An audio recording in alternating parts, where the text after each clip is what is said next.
To humiliate me, my ex-husband invited me to his wedding. Then my arrival froze him to the bone.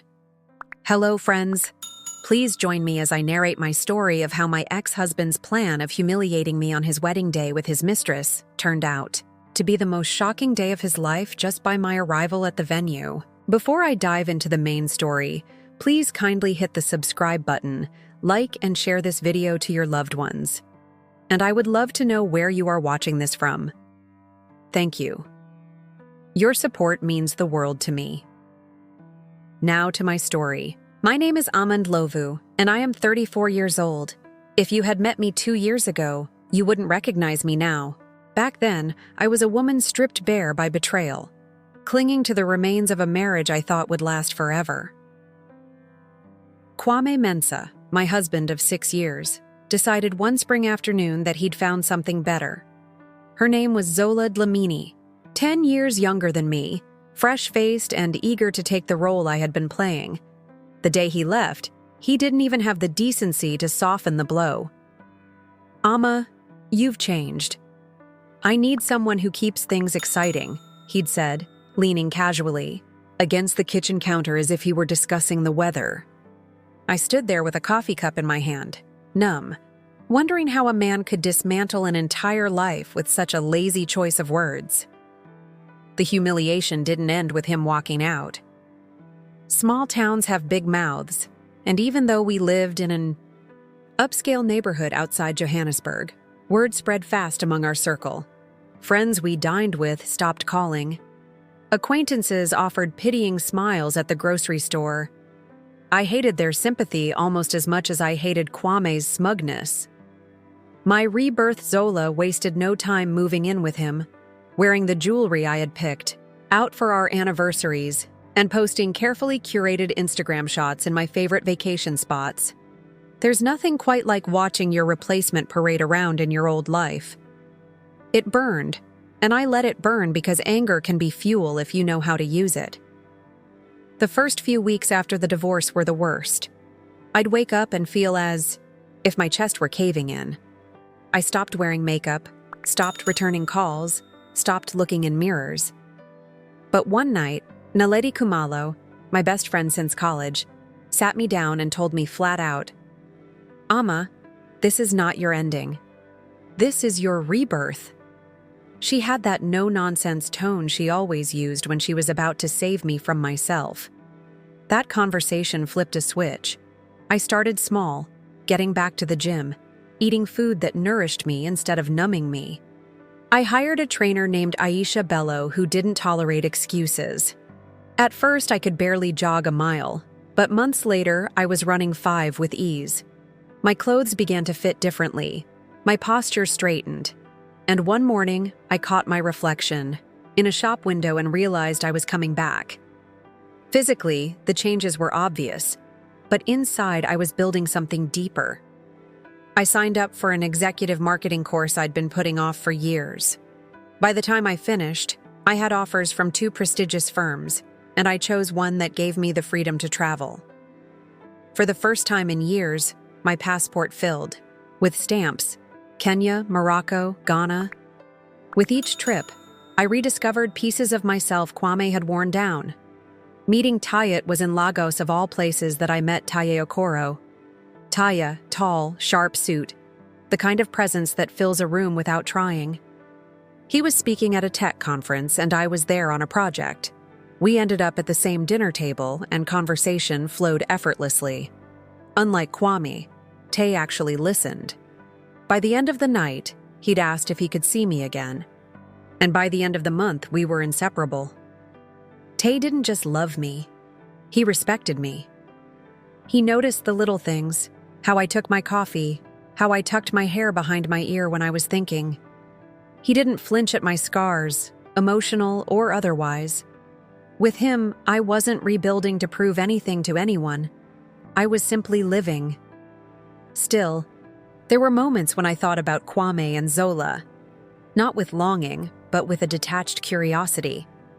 Last I heard, they were living in a loft downtown, attending charity galas and posting every moment online. From the outside, it was the picture of success. But I knew Kwame well enough to guess he was still chasing the next thrill, never content with what he had. One crisp autumn afternoon, nearly 18 months after the divorce, I walked past a boutique and saw a gown in the window. Midnight blue, floor-length sequin, just enough to catch the light without being gaudy. I stepped inside, tried it on, and felt a quiet power settle over me.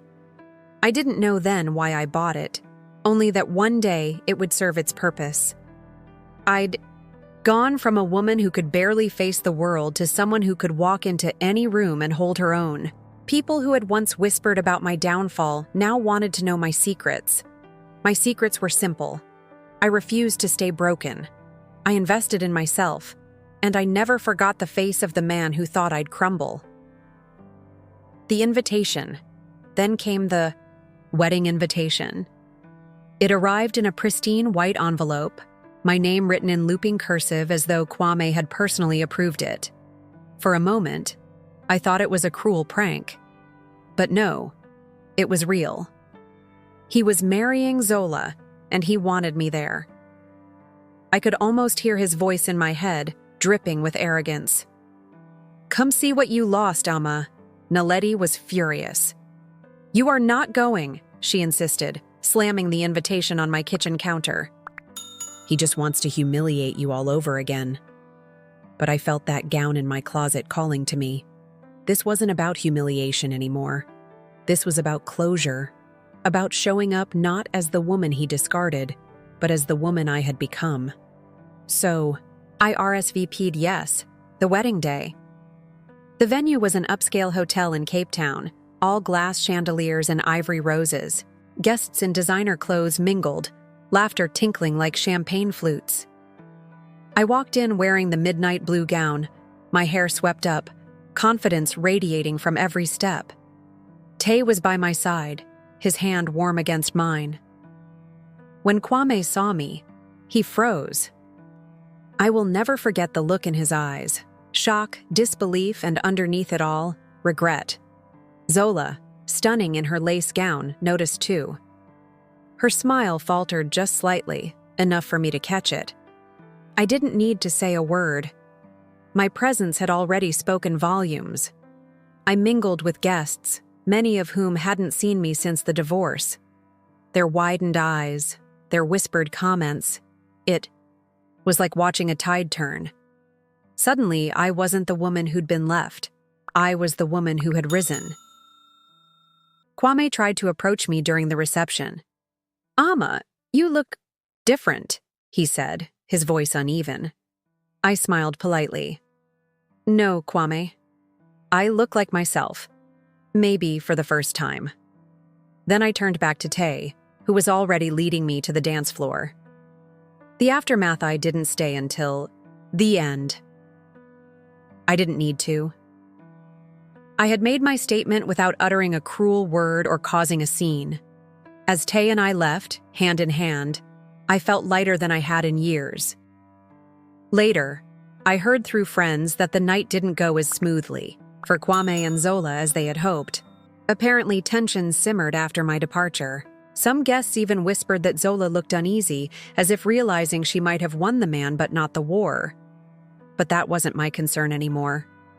My concern was the life I was building, with a career I loved, a man who cherished me, and a self I had fought hard to reclaim. My message: if you are listening to my story today, let it be a reminder. Sometimes what feels like the end is only the beginning.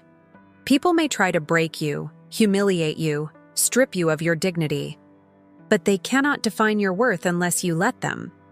Kwame invited me to his wedding to humiliate me. Instead, my arrival froze him to the bone and reminded everyone, including me, that I was never the weak one. I was always the strong one,